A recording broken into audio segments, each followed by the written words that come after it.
Bismillahirrahmanirrahim. Qul katakanlah, ya ayyuha, wahai al-kafiruna, orang-orang kafir. La a'budu, aku tidak menyembah, ma ta'buduna, apa yang kamu sembah. Wala antum, dan tidaklah kamu, abiduna, penyembah, ma a'budu, apa yang aku sembah. Wala ana, dan tidaklah aku, abidun, penyembah, ma abattum, apa yang kamu sembah. Wala antum, dan tidaklah kamu, abiduna, penyembah, ma a'budu, apa yang aku sembah. Lakum dinukum, bagimu agamamu, waliyadini, dan bagiku agamaku. Assalamualaikum warahmatullahi wabarakatuh. Alhamdulillah alladzi anzalal Qur'an hudalin nasi wa bayyinati minal huda wal furqan. Asyhadu an la ilaha illallah wa asyhadu anna Muhammadan abduhu wa rasuluh. Amma ba'du. Teman-temanku semuanya yang saya cintai karena Allah Subhanahu wa taala, hari ini kita belajar surat Al-Kafirun. Kita akan menyampaikan keterangan pendek surat Al-Kafirun. Surat Al-Kafirun adalah surat yang turun di Mekah yang kita kenal dengan nama surat Makkiyah. Dalam surat ini Allah mengawali firman-Nya yaitu Bismillahirrahmanirrahim. Qul ya ayyuhal kafirun. Katakanlah Muhammad, hai orang-orang kafir. Ayat ini sebenarnya ditujukan pada orang-orang kafir di muka bumi. Jadi sejak dulu sampai sekarang sama. Yang dimaksud dengan qul ya ayyuhal kafirun adalah siapapun orang-orang yang tidak beriman kepada Allah atau orang-orang kafir. Akan tetapi konteks ayat ini membicarakan tentang orang kafir Quraisy.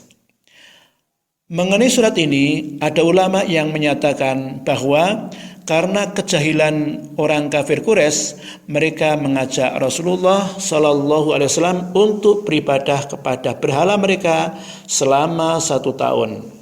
Lalu mereka akan bergantian beribadah kepada sesembahan Rasulullah Shallallahu Alaihi Wasallam selama 1 tahun pula.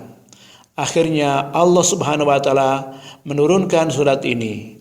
Allah memerintahkan kepada Rasulullah Sallallahu Alaihi Wasallam untuk berlepas diri dari agama orang-orang musyrik secara total. Kemudian ayat yang kedua, la a'budu ma ta'budun. Aku tidak akan menyembah apa yang kamu sembah, yaitu berhala dan tandingan-tandingan selain Allah. Kemudian Allah menyampaikan wala antum ma'abiduna ma a'bud, dan kamu bukan penyembah Tuhan yang aku sembah, yaitu yang aku sembah adalah Allah semata, tidak ada sekutu baginya. Kemudian Allah menyampaikan wala ana abidum ma abadtum, dan aku tidak pernah menjadi penyembah apa yang kamu sembah. Maksudnya adalah aku tidak akan beribadah dengan mengikuti ibadah yang kalian lakukan. Aku hanya ingin beribadah kepada Allah dengan cara yang Allah cintai dan Allah ridhoi. Selanjutnya Allah menyampaikan wala antum abiduna ma a'bud, dan kamu tidak pernah pula menjadi penyembah Tuhan yang aku sembah.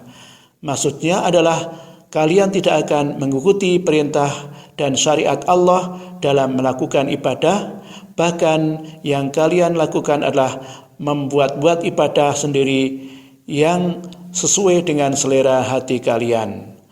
Hal ini sesuai dengan firman Allah Subhanahu wa taala dalam surat An-Najm yang artinya, mereka tidak lain hanyalah mengikuti sangkaan-sangkaan dan apa yang diingini oleh hawa nafsu mereka, dan sesungguhnya telah datang petunjuk kepada mereka dari Tuhan mereka.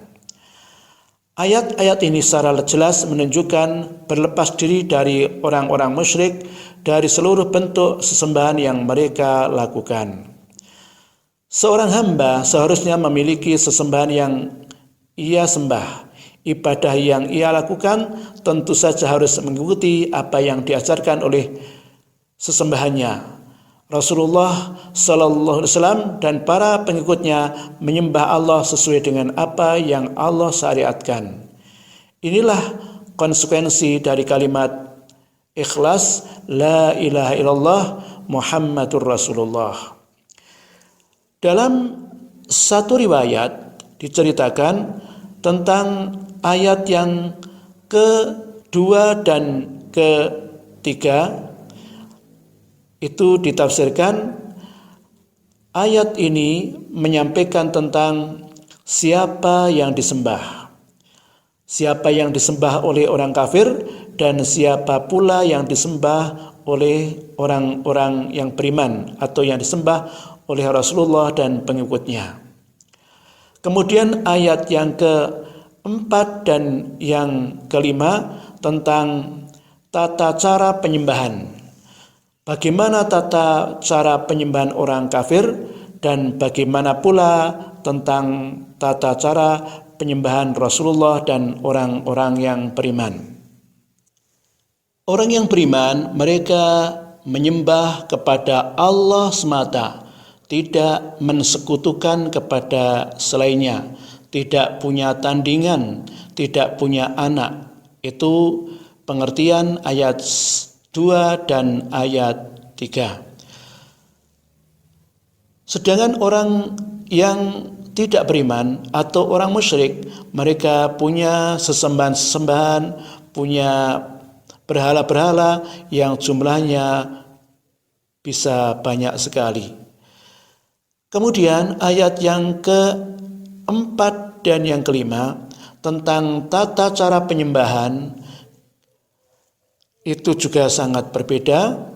Orang-orang yang beriman mereka menyembah kepada Allah dengan mengikuti perintahnya Allah dan dicontohkan oleh Rasulullah Sallallahu Alaihi Wasallam. Sedangkan orang-orang kafir Quraisy dulu mereka cara menyembahnya tidak mengikuti ajaran yang dicontohkan oleh para nabi. Contohnya Allah mengkisahkan tata cara penyembahan mereka dalam surat Al-Anfal ayat 35. Allah menyampaikan, A'udzubillahi minasyaitonirrajim, wa ma kana salatuhum indal baiti illa muka'an wa tasdiyah. Dan salat mereka di sekitar Baitul Ka'bah atau Baitullah tidak lain hanyalah siulan dan tepuk tangan. Jadi ketika mereka di samping Ka'bah, tata cara penyembahan mereka itu dengan cara mereka bersiul dan bertepuk tangan. Dalam riwayat yang lain ketika mereka melakukan tawaf, ada yang mereka dalam keadaan bertelanjang. Itu contoh perbedaan yang diajarkan oleh ajaran Allah Subhanahu wa taala yang dibimbing oleh Rasulullah sallallahu alaihi wasallam dengan yang dilakukan oleh orang-orang kafir. Artinya tata caranya berbeda. Dan sampai sekarang pun tata cara orang muslim dengan orang musyrik dengan orang kafir tetap berbeda. Kemudian Allah Subhanahu wa taala menyampaikan ayat yang terakhir, lakum dinukum waliyadin, untukmu agamamu dan untukkulah agamaku. Maksud ayat ini sebagaimana firman Allah yang artinya, jika mereka mendustakan kamu, maka katakanlah bagiku pekerjaanku dan bagimu pekerjaanmu. Kamu berlepas diri terhadap apa yang aku kerjakan dan aku pun berlepas diri terhadap apa yang kamu kerjakan. Quran Surat Yunus ayat 41. Kemudian dalam surat yang lainnya Allah menyampaikan lana a'maluna walakum a'malukum. Bagi kami amalan-amalan kami dan bagi kamu amalan-amalan kamu. Quran Surat Asy-Syu'ara ayat 15. Teman-teman semuanya yang saya cintai karena Allah Subhanahu wa taala, apa faedah berharga dari surat Al-Kafirun ini? Yang pertama adalah dalam ayat ini dijelaskan adanya penetapan akidah meyakini takdir Allah, yaitu orang kafir ada yang terus-menerus dalam kekafirannya, begitu pula dengan orang-orang yang beriman. Kedua, kewajiban berlepas diri secara lahir dan batin dari orang kafir dan sesembahan mereka. Ketiga, adanya tingkatan yang berbeda antara orang yang beriman dan orang kafir atau orang musyrik. Dan yang keempat, ibadah yang bercampur kesyirikan tidak diterima oleh Allah Subhanahu wa taala dan tidak dinamai ibadah. Itu yang kita sampaikan, mudah-mudahan ada hikmahnya pelajaran surat Al-Kafirun. Saya akhiri, wassalamualaikum warahmatullahi wabarakatuh.